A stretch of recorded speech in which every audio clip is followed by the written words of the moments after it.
काफी लंबे समय का संस्कार है मैक्सिमम लोगों में, मेजॉरिटी लोगों में, कि हमें अपने आप को सेफ फील करने के लिए, अपने आप को एक ग्रुप में रखने के लिए, संगठन में रखने के लिए ऐसे संकल्प आते हैं कि हमको एक्सेप्ट किया जाए, ये लोग हमें एक्सेप्ट करें, अपने जैसा माने, और हमें वो अपने अ, खुशी गम या whatever they are enjoying, whatever they are doing, उसमें इन्वॉल्व करें।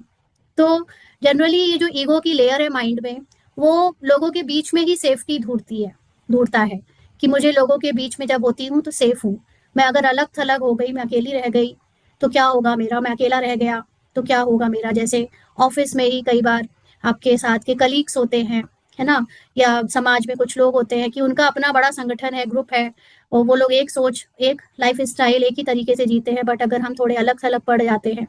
तो फिर हमको क्योंकि हमारी भगवान से बहुत अच्छी दोस्ती नहीं है, क्योंकि हमारे अपने अंदर अपनी सच्चाई से बहुत अच्छी पहचान नहीं है, दोस्ती नहीं है, तो हम हमेशा अपने अस्तित्व को, अपने होने को दूसरों की नजरों में देखना चाहते हैं कि I exist because I see myself in your eyes. मैं तुम्हारी आंखों में अपने आप को देखना चाहता हूँ, मैं दूसरों के बातों में अपनी बातें, अपने बारे में चर्चा सुनना चाहता हूँ, मैं दूसरों के थॉट्स में रहना चाहता हूँ। मतलब ये ऐसे डायरेक्टली नहीं होता, लेकिन कहीं ना कहीं इस माइंड को एक ईगो रहता है कि वो बाहर किसी और में अपना अस्तित्व ढूंढे, किसी और की संकल्पों में, बातों में, या उनके जो भी संगठन है उसमें। तो ये इमोशनल सेफ्टी की जरूरत जो माइंड को पड़ती है, उसके लिए ही ये चाहता है कि कोई मुझे समझे, हर कोई मुझे माने, या हर कोई मुझे स्वीकार करे। अब इससे और भी क्यों ये चीजें आती हैं, क्योंकि हम अपने इनर वर्ल्ड को भी एक वैलिडेट करना चाहते हैं। जब कोई समझ लेता है, हमें क्या लगता है कि जब कोई समझ लेता है, कोई मान लेता है, तो हमें लगता है कि हाँ, मेरी फीलिंग सही है, मैंने सही किया,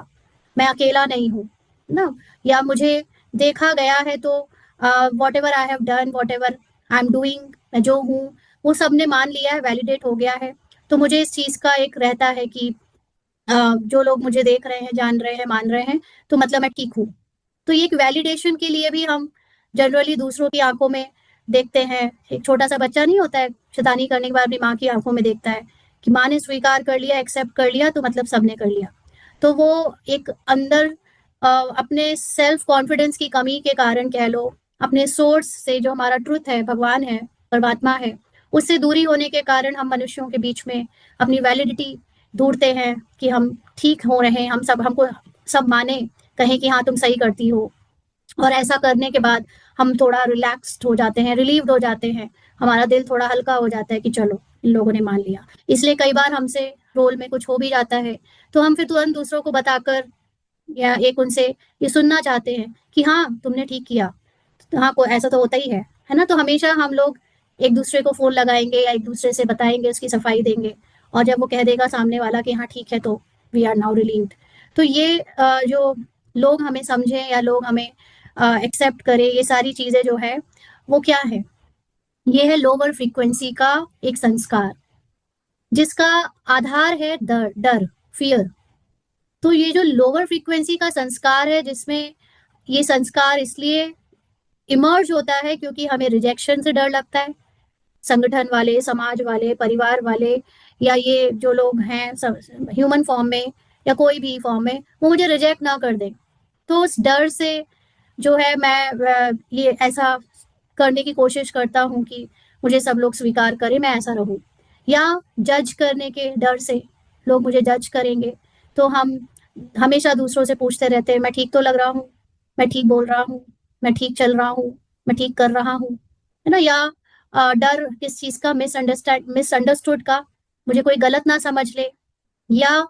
अकेले रह जाने का भी डर है बहुत बड़ा, मैं अकेला रह जाऊंगा, इतने सारे लोग तो एक जैसी बातें बोल रहे हैं, इतने सारे लोग तो एक जैसा ही सोचते हैं, मैं यहाँ अकेला अपनी बात पर खड़ा हूँ, कहीं मैं अकेला ना रह जाऊं। तो मैं फिर अपनी सच्चाई को बदल देता हूँ, मैं उन्हीं के जैसा बोल देता हूँ, कुछ कुछ कर देता हूँ, उन्हीं के जैसा बन जाता हूँ,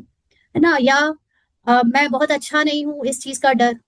I am not good enough, मैं बहुत ज्यादा अच्छा नहीं हूँ इस काम में, उस चीज में, या ऐसे। तो ये सारे जो डर है हमारे, रिजेक्शन का, जज करने का, मिसअंडरस्टूड होने का, अकेले रह जाने का या गुड इनफ ना होने का, ये सारे डर लो वाइब्रेशंस के हैं। और इसी से ये वाला संकल्प उगता है, पनपता है कि लोग मुझे समझें, लोग मुझे एक्सेप्ट करें। तो जब हम ऐसी चीजों को मानते हैं या हम इन चीजों के आदती होते हैं, संस्कार ये हमारे अंदर होते हैं, तो इसकी पहचान क्या होगी कि आपका जो माइंड है वो बहुत हैवी फील करेगा, हर समय किसी ना किसी डर में,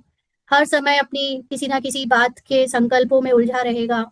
उसका दिल बहुत टाइट होगा, दिल में विशालता नहीं होगी, बहुत संकीर्णता होगी, छोटी सोच होगी, है ना। और उनका ईगो बहुत एक्टिव होगा, जैसे आज भी बाबा ने कहा, क्या तो था सुबह की मुरली में, मुझे एकदम याद नहीं आ रहा, अभी अभी आया था, भूल गई। तो ईगो मतलब आपकी अंदर किसी बात की हामी भरना हो ही जाए, ऐसा एक लेयर, एक पुराना बिलीफ सिस्टम जो आपको कहेगा कि नहीं यही सही है, ऐसे ही तो होता है, वो एक्टिव है। और हमारा एक अप्रूवल सीकिंग बिहेवियर हो जाता है, यानी हर समय हर किसी से या किसी ना किसी से हम अप्रूवल मांगते रहते हैं। मैं ठीक कर रहा हूँ, मैं ठीक लग रहा हूँ, मैं ठीक सोच रहा हूँ, है ना। तो ये जो एक इमोशनल डिपेंडेंसी है, हाँ, रंज नाराज हो जाते हैं, राइट ना। आज मॉर्निंग की क्लास में हमने भगवान से जो स्टडी पढ़ी थी, उसमें उन्होंने बताया कि हर वक्त नाराज रहते हैं, किसी ना किसी बात पे नाराज हो जाते हैं। तो नाराज होने का मतलब ये नहीं है कि आप किसी से लड़ाई करके मुंह मुंह से लड़ रहे हो, बहस कर रहे हो, बट नाराज मत होने का मतलब है अंदर एक भारीपन रहना, अंदर दिल संकीर्ण हो जाना, किसी के लिए कुछ ऐसा पाल लेना कि वो ऐसे है वैसे है, और अपने आप को थोड़ा सा यू नो ऐसे वो कर लेना कि एक छोटी छोटी बातों को अपने अंदर बैठा लेना। वो उस वक्त आपने कुछ बोला नहीं, उस पर लड़ाई नहीं करी, आपने कोई विरोध या रिएक्ट नहीं किया, लेकिन उनकी इस बात को अंदर एक जगह दे दी, माइंड कर लिया, बैठा लिया। तो ये सारी चीजें जो है ये ईगो की लेयर्स को पक्का करती हैं, और ये एक लोअर फ्रीक्वेंसी के इमोशंस हैं जो कि आपकी इमोशनल डिपेंडेंसी किसी और पर डाल देती है। तो जब भी हमारी डिपेंडेंसी जब दूसरों पर होती है कि दूसरे मुझे स्वीकार करे, दूसरे मुझे एक्सेप्ट करे, दूसरे से पूछ पूछ कर सब हो, तो क्या होता है कि हमारी फ्रीक्वेंसी, हमने जैसी पहले समझा कि लोअर फ्रीक्वेंसी है, और इसमें फिर सफरिंग बढ़ जाती है, इसमें दर्द बढ़ जाता है, क्योंकि अब आपको मिसअंडरस्टूड होने का जो डर है, उसमें अक्सर आपको अपनी सफाई देना या कुछ भी अपने आप को बचाना, ये सब चीजों में जब हम लग जाते हैं, तो ये डिपेंडेंसी से आपको दर्द होगा, मतलब आपको लगेगा हर समय कि हम गलत समझे जाते हैं,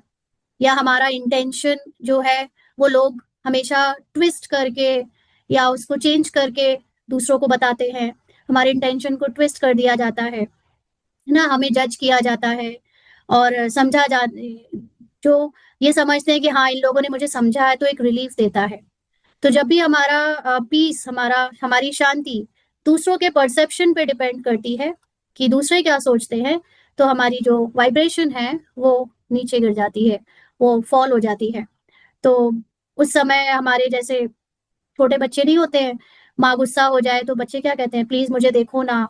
है ना, मैंने ये इसलिए किया था, मेरी गलती नहीं थी। तो हम भी ऐसे ही एक बच्चों की तरह अंदर ही अंदर संकीर्ण होकर बच्चा बनकर, फिर जो जिनके सामने हम ये सोचते हैं कि हमें समझे, तो हम उनके लिए उनसे बात में या अब अंदर ही अंदर कहते रहते हैं, प्लीज सी मी, देखो ना मुझे और मुझे समझो ना। तो यही एक आदत हमारी बचपन से बड़े तक होते होते होते होते इतना कड़ा संस्कार बन जाती है कि हमें हर वक्त अब दूसरों की दृष्टि, दूसरों की नजर में फर्क पड़ता है कि वो हमारे बारे में क्या सोच रहे हैं, हमारे एक्शंस को वो किस तरह से इंटरप्रेट कर रहे हैं, और वो अच्छा सोच रहे हैं, बुरा सोच रहे हैं, फर्क पड़ रहा है, नहीं पड़ रहा है। तो ये सारी जो ईगो है, ईगो की लेयर्स हैं, ये लोअर फ्रीक्वेंसी की है।